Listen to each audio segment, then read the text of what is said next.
Assalamualaikum warahmatullahi wabarakatuh. Perkenalkan, nama saya Maiko Rita Wirawan, perwakilan dari kelompok 7 akan membuka presentasi kelompok kami terkait materi metode perancangan perangkat lunak.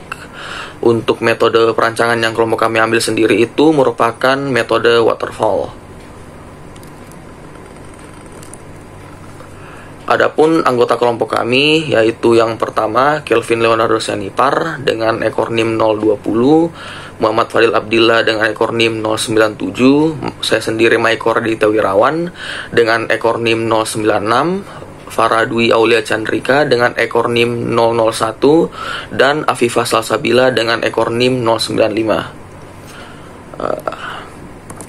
Baik, kita masuk ke pembahasan yang pertama, yaitu pengertian metode waterfall. Nah, apa sih itu metode waterfall? Metode waterfall adalah model pengembangan perangkat lunak yang terdiri dari beberapa tahap secara berurutan dan saling bergantian.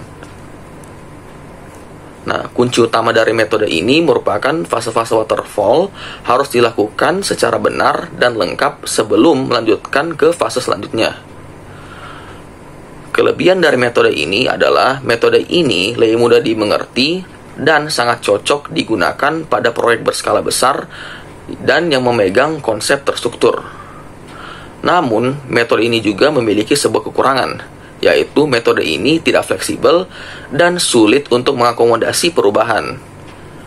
Metode ini juga rentan terhadap terjadinya kesalahan pada tahap awal dan dapat berdampak fatal pada tahapan selanjutnya.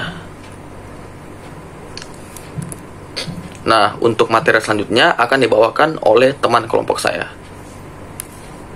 Tahapan-tahapan metode waterfall. Yang pertama ada analisis kebutuhan. Ini adalah langkah awal dalam menentukan apa yang harus dicapai oleh proyek. Kita dapat mengumpulkan informasi mengenai kebutuhan dan spesifikasi pada produk yang dibutuhkan oleh klien. Yang kedua, perancangan. Di sini membentuk desain utama dari produk yang akan dibuat berdasarkan hasil analisis pada tahap sebelumnya. Yang ketiga itu implementasi. Tahap ini adalah bagaimana menjalankan dan mengimplementasikan kode program yang dibuat oleh developer berdasarkan hasil desain. Yang keempat, testing dan evaluasi. Langkah ini adalah untuk melakukan pengujian sistem untuk mendapatkan hasil yang terbaik dan menemukan bug untuk diperbaiki. Di sini kita memastikan bahwa perangkat lunak berfungsi sesuai dengan kebutuhan yang telah ditentukan. Selanjutnya, analisis kebutuhan. Pertama, konsultasi dengan klien. Menanyakan secara detail mengenai kebutuhan klien dan tujuan produk yang ingin dibuat, seperti visi, misi, serta batasan dan preferensi klien. Yang kedua itu ada analisis pasar. Menganalisis pasar produk yang bersangkutan, melihat prospek dan indikator dari pengguna produk. Ini mencakup memahami persaingan, peluang, tren industri, dan kebutuhan pelanggan potensial. Yang ketiga itu analisis produk sejenis. Menganalisis produk sejenis yang telah tersedia di pasaran untuk memperoleh peluang dan gap yang dapat dikembangkan. Ini membantu tim proyek memahami kekuatan dan kelemahan produk-produk pesaing.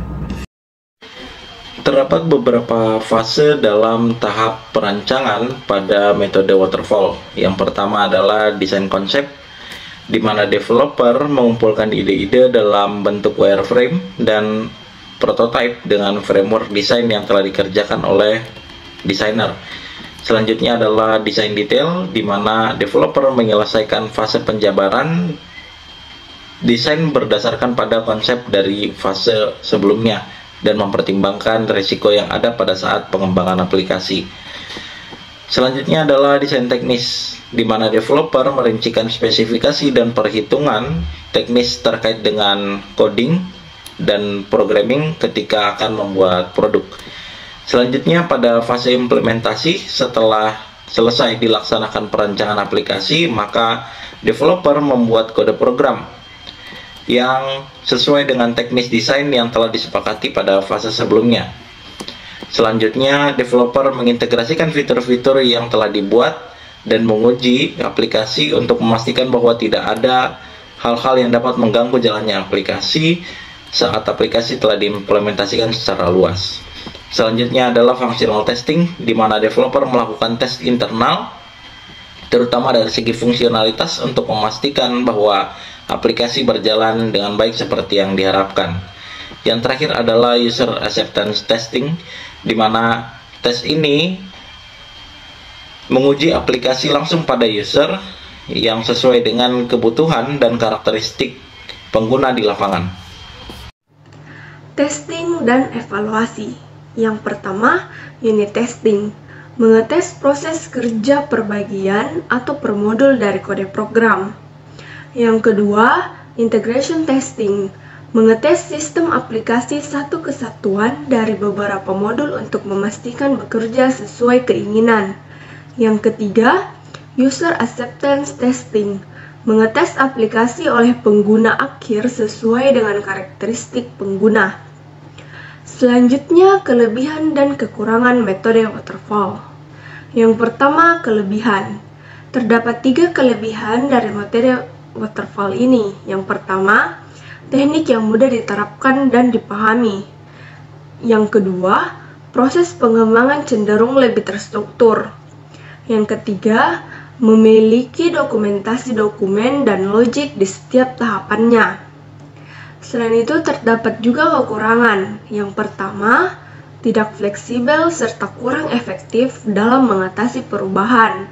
Yang kedua, kesalahan tahap awal dapat berdampak fatal pada tahapan berikutnya.